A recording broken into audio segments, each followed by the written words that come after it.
L'Algérie, depuis si longtemps le théâtre d'événements tragiques. Plus de 200 000 réfugiés venant des zones frontalières avaient quitté leur village pour gagner les régions voisines de la Tunisie et du Maroc. Ils n'amenaient que ce qu'ils pouvaient porter sur leurs épaules. Depuis lors, pour survivre, ils n'ont pu compter que sur la charité et la générosité de leurs frères humains.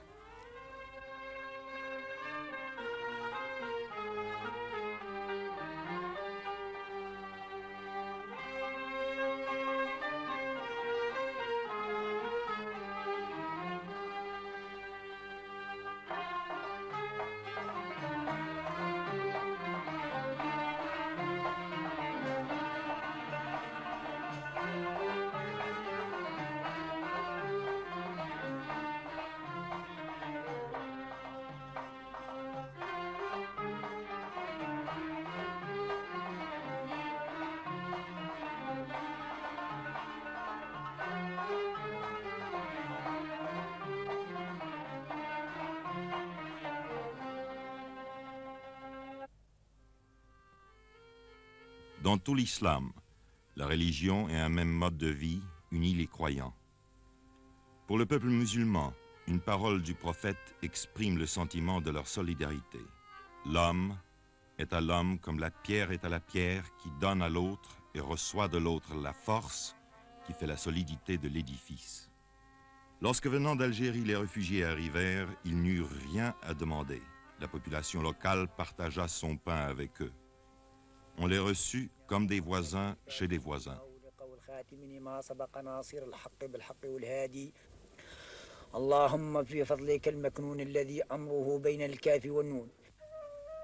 Mais la terre ne pouvait nourrir tout le monde.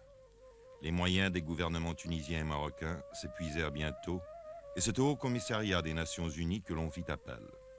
Sur sa requête, le Comité international de la Croix-Rouge apporta les premiers secours. Puis, la Ligue des sociétés de la Croix-Rouge et le Haut-Commissariat organisèrent une opération plus vaste.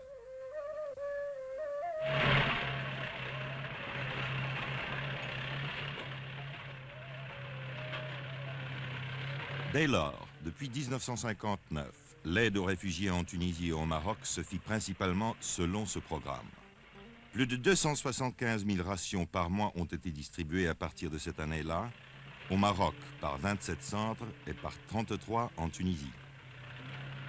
À Figuig, petite ville marocaine dans le Sahara, la distribution a lieu le 12 de chaque mois. L'équipe arrive la veille au soir après des heures épuisantes de voyage sur les rudes pistes du désert. Le chef d'équipe, un Suisse, fait le point de la situation avec le caïd. Une bonne partie des 4000 réfugiés qui touchent leur ration à Figuig vit dans le désert, certains même à 100 km de la ville. Dès que le soleil apparaît au-dessus de l'horizon, commence l'arrivée des réfugiés. Ils veulent être là dès la première heure, comme s'ils avaient peur de manquer la distribution. Dans certains grands centres où la distribution dure 2 ou 3 jours, les gens font la queue pendant tout ce temps-là, mangeant et dormant en plein air. Quand l'équipe arrive au lieu de la distribution, elle s'entoure d'une clôture de barils vides.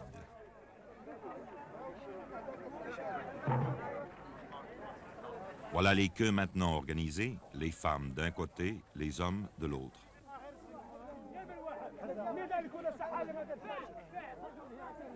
Ils observent très attentivement les préparatifs. Les rations sont-elles toutes les mêmes? Ne manquera-t-il rien? Mais l'atmosphère générale est plutôt à la bonne humeur, même si parfois il faut intervenir pour prier quelqu'un de reprendre sa place dans le rang. Les vieux sont assis en cercle au milieu. Dans toutes les communautés musulmanes, les plus vieux chefs de famille sont entourés d'un grand respect. C'est pourquoi on leur laisse la priorité.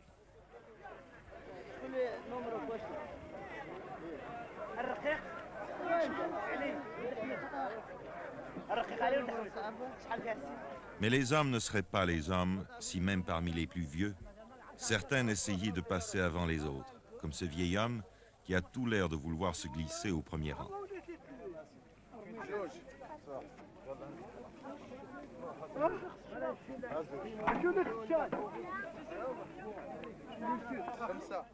Chaque membre de la famille touche 120 grammes de savon.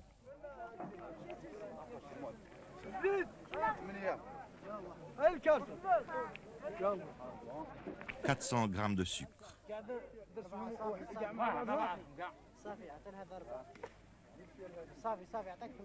400 grammes d'huile comestible, en fait la seule matière grasse utilisée dans la cuisine arabe. Les quarts de ration sont chaque fois soigneusement pointés. Les vieux servis, vient le tour des autres. À une certaine époque, les femmes étaient servies d'abord, mais à Figuig, les chefs de famille malins envoyaient tous leurs femmes, et les hommes qui venaient des lieux les plus éloignés devaient attendre jusqu'à la fin. Aujourd'hui, 10 hommes passent après 10 femmes. Remarquez, les femmes sont toujours les clientes les plus difficiles. Une hésitation de la part d'un homme du Croissant Rouge suffit à leur délier la langue.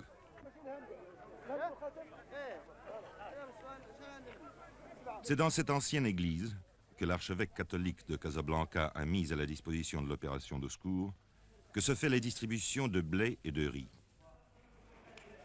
Chaque réfugié a droit à 10 kilos de blé et 2 kilos de riz. En Afrique du Nord, chaque famille cuit son propre pain et fabrique sa semoule pour le traditionnel couscous. Un plat de semoule cuit à la vapeur, des légumes bouillis et de la viande ou du poulet, s'il y en a. Certains réfugiés n'ont pas touché à la viande depuis plus d'1 an.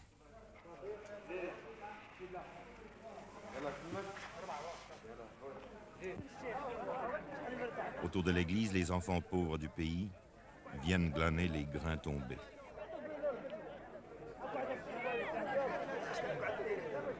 La charité n'est pas le privilège des riches. Les réfugiés aussi partagent avec les autres.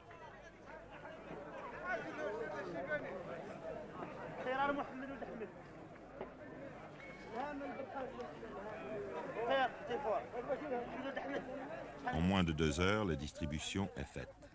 Certaines familles disposent en commun d'un moyen de transport mécanique. Mais la plupart repartent avec leur âne chargé de provisions mensuelles.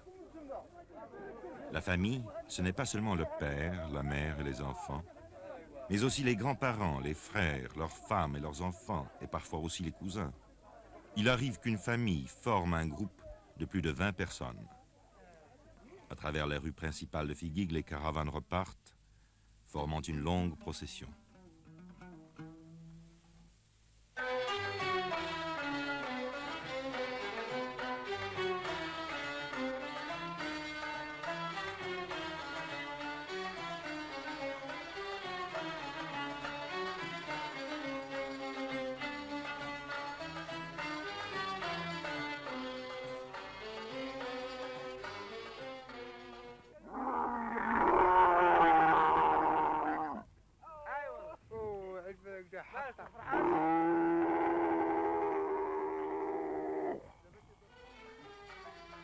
Une fois par mois, les chefs de caravanes bédouins, eux-mêmes réfugiés, ont encore des marchandises à transporter, les rations destinées à leur tribu en exil.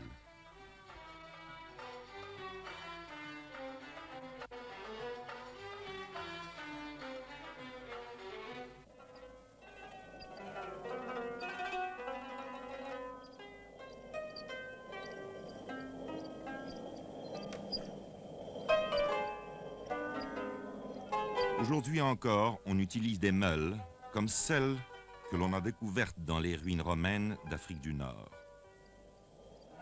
Le blé vital. Le blé vital amené d'au-delà des mers dans les ports d'Afrique du Nord, emmagasiné, distribué, moulu, cuit, mangé.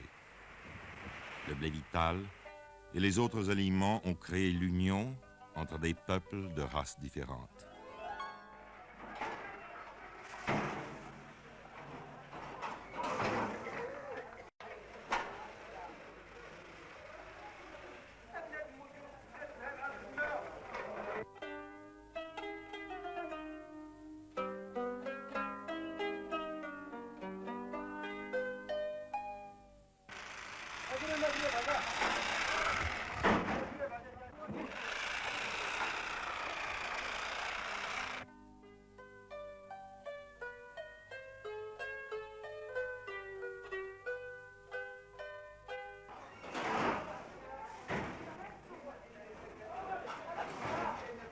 l'homme est à l'homme, comme la pierre est à la pierre qui donne à l'autre et reçoit de l'autre la force qui fait l'édifice.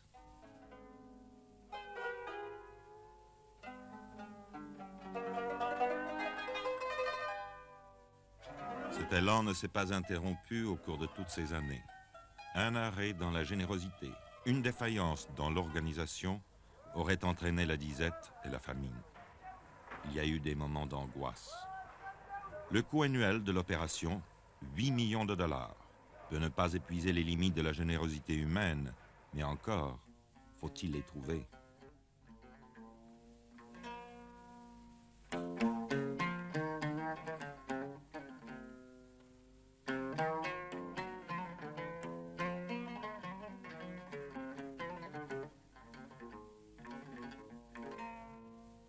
On est parvenu à fournir à chaque réfugié 1540 calories par jour. Cela signifie que la nourriture doit être préparée avec la plus grande économie pour que les derniers jours du mois, la famille n'ait pas faim. Mais cela permet de durer.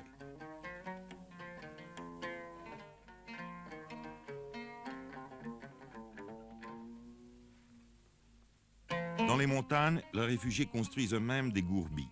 Un toit de feuilles sur un châssis de branches, le tout posé sur un mur circulaire, fait de boue ou de pierre, un trou servant d'entrée. Dans les plaines et le désert, les réfugiés vivent sous les tentes qu'ils ont généralement construites eux-mêmes dans le style traditionnel. Quelques nomades sont arrivés avec le reste de leur troupeau. Cette famille possédait plus de 300 bêtes, mais la plupart furent tuées ou moururent pendant l'exode. Voilà ce qu'il en reste. Une douzaine de chèvres et de moutons qui donnent un peu de lait et de laine, mais qui symbolisent aussi l'espoir de refaire un nouveau troupeau. Pendant la saison des pluies, les réfugiés coupent dans la plaine l'alpha qu'ils troquent contre un supplément de nourriture. On tisse aussi des nattes d'alpha sur des métiers procurés par l'opération de secours.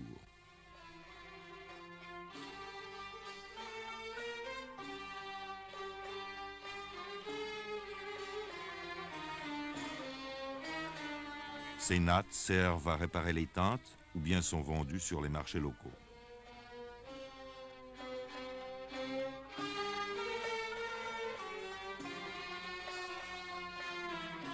Dans les collines et les montagnes, les réfugiés ont le droit de couper les broussailles mortes. Ce réfugié a eu la chance de trouver un chêne de liège mort.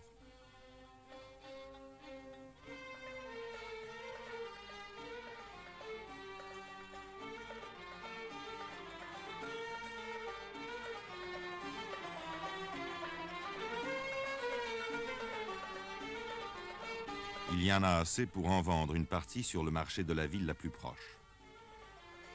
Les gens de la ville ont toujours l'utilisation des broussailles.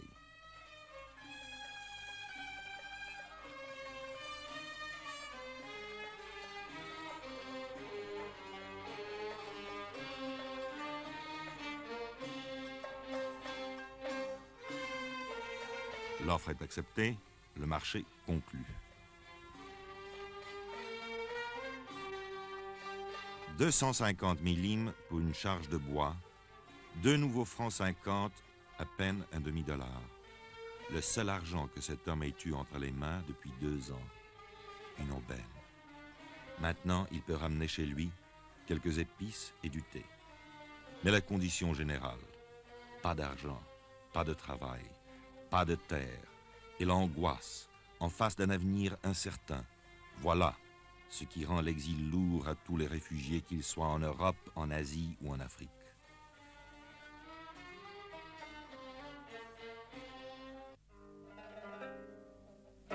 Les réfugiés dépendent entièrement du secours international. Dans ces conditions, un régime de 1540 calories par jour est souvent tout ce qu'on peut leur donner. Et 1540 calories ne suffisent pas aux enfants en pleine croissance. Or, les enfants constituent plus de 50% des réfugiés.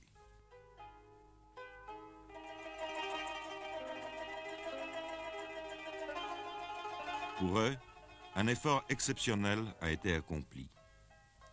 Une chaîne de 160 postes de distribution de lait a été créé pour 90 000 enfants réfugiés. Chaque matin, en allant à l'école, on leur donne une tasse de lait vitaminé et un morceau de pain.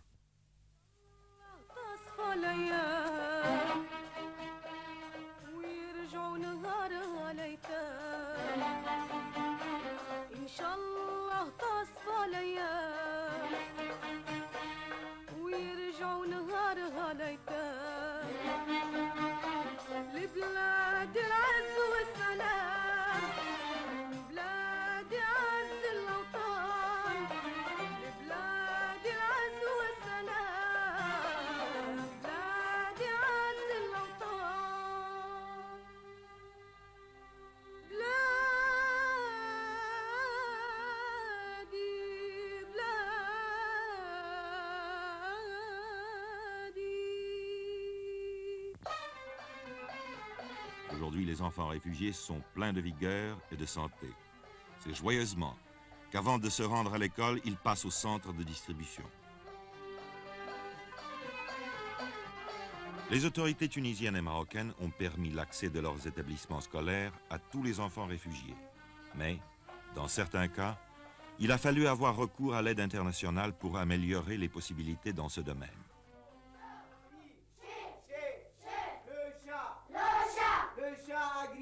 Amina. Le chat a griffé Amina.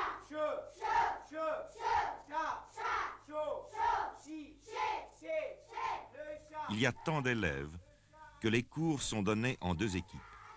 Mais la soif de connaissance est si grande que d'habitude le groupe de l'après-midi va au cours du matin et reste dehors pour l'entendre. De la même façon, le groupe du matin assiste au cours de l'après-midi.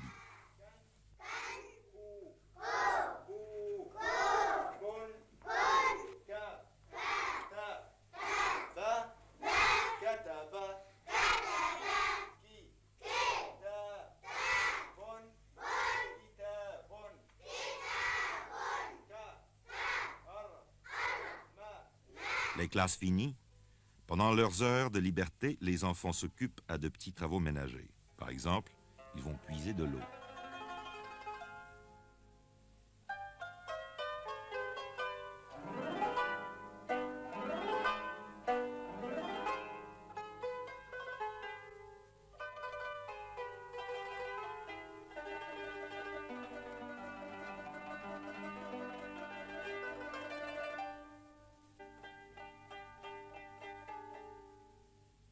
Mais comme tous les enfants, ils aiment jouer, même si les jouets sont rares.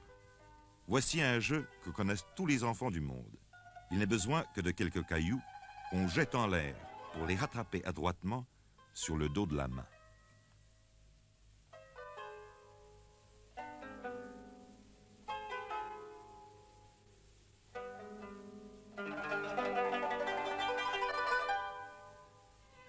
Dans les régions montagneuses et sur les hauts plateaux, là où les hivers sont très rigoureux, une autre opération a été mise en train en 1960. À l'heure du déjeuner, les enfants se rassemblent devant la tente du Croissant Rouge et on leur donne un bol de soupe bouillante et un morceau de pain.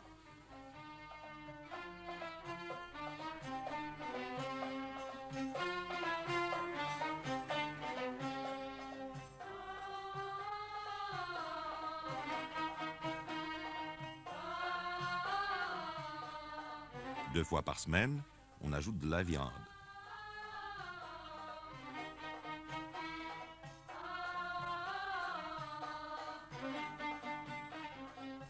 Pour que maman sache qu'il a bien mangé sa soupe, on fait à l'enfant un petit signe sur la main.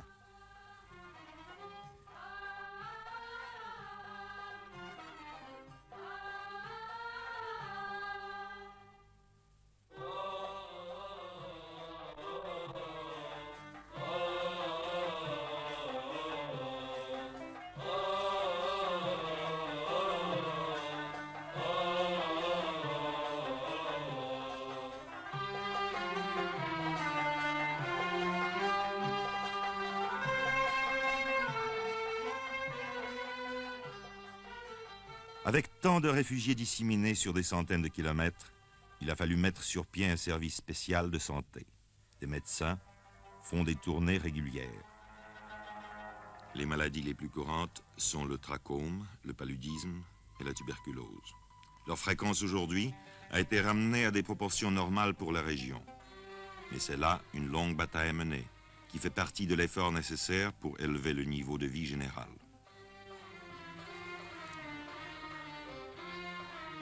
En plus des services médicaux, une chaîne assez importante de dispensaires a été créée. Des infirmiers, des secouristes, formés sur place, s'occupent des cas ordinaires. Les cas sérieux sont vus par le médecin. Ici, les malades reçoivent également des soins et des médicaments.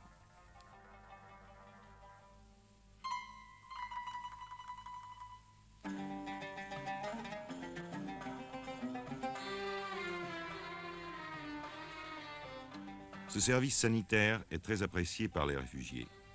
Dans certains centres, on soigne journellement de 3 à 400 patients.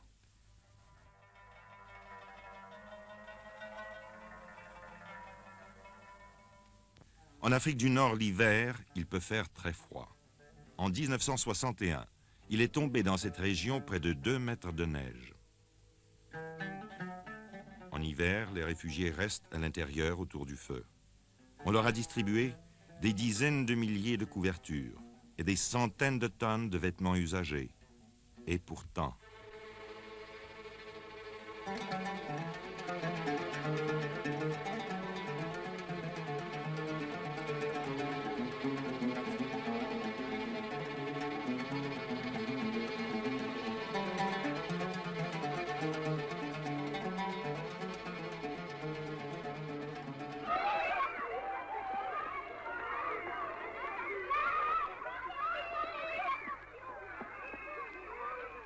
Une fois par an, on donne aux enfants une kashabia. Il s'agit d'un vêtement à capuche qui les tiendra bien au chaud.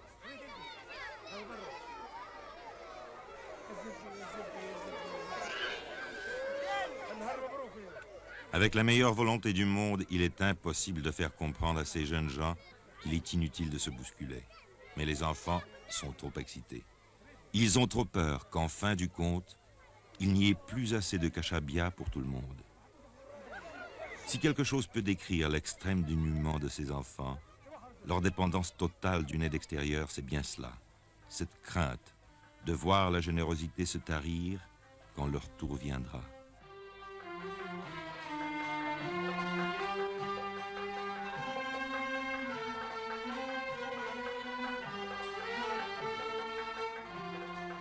Myriam et son petit frère pleuraient à chaudes larmes pendant que les autres s'en allaient avec leur merveilleuse kashabia. Ils étaient les derniers. Mais il en reste encore. Pour lui, pour elle. Et maintenant, on sourit presque.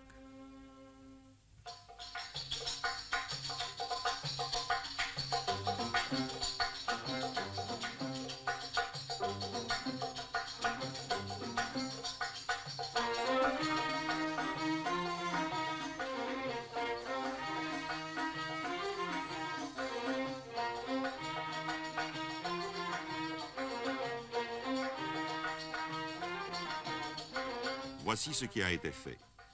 Chaque mois régulièrement, on distribue plus d'un quart de million de rations, chaque jour du pain et du lait pour 90 000 enfants. Dans certaines régions, on a construit des cantines, on a distribué des habits neufs, des couvertures, des tentes. On a bâti des écoles et monté un service sanitaire moderne. Cette opération a obtenu l'appui de 65 nations, grâce aux sociétés de la Croix-Rouge et du Croissant-Rouge, de Lion et Soleil Rouge, aux agences bénévoles, aux contributions financières des gouvernements, des groupes privés ou de particuliers. D'un bout de l'année à l'autre, les dons venus du dehors sont rassemblés et les vêtements triés selon les tailles et les âges. Les sacs usagés qui ont servi au transport de la farine sont transformés en chemises et en vêtements. Ce travail est accompli par des jeunes filles réfugiées dans un centre d'apprentissage du Croissant Rouge d'Oujda au Maroc. Le cours est très attentivement suivi par ces adolescentes. زيدي هكذاك ديري 5 ديري 4 بالرز. le retour au pays natal est le seul avenir pour ces jeunes enfants et leurs parents. Les réfugiés ont été reçus comme des voisins chez des voisins par les peuples de la Tunisie et du Maroc. C'est la communauté internationale qui les aide. Mais leur véritable vie n'est pas ici, où ils ne peuvent ni travailler ni s'implanter. Et tous, du reste, désirent retourner chez eux dès que cela sera possible.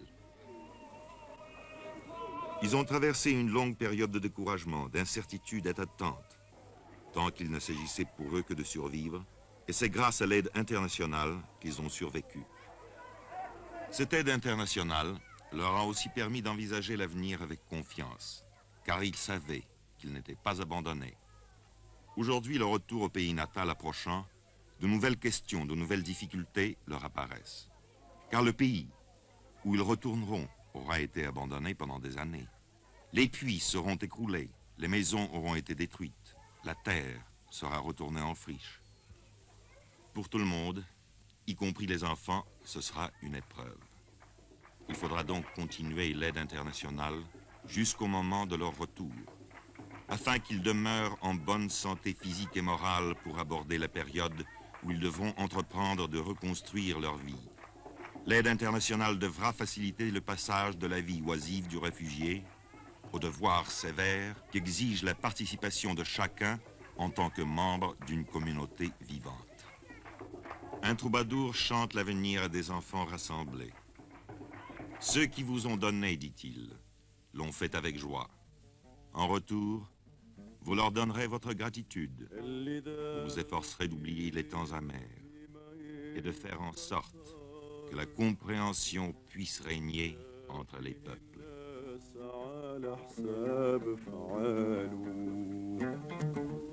نتمنى التوحيد لجميع البشر في عالم سعيد تزيان أحواله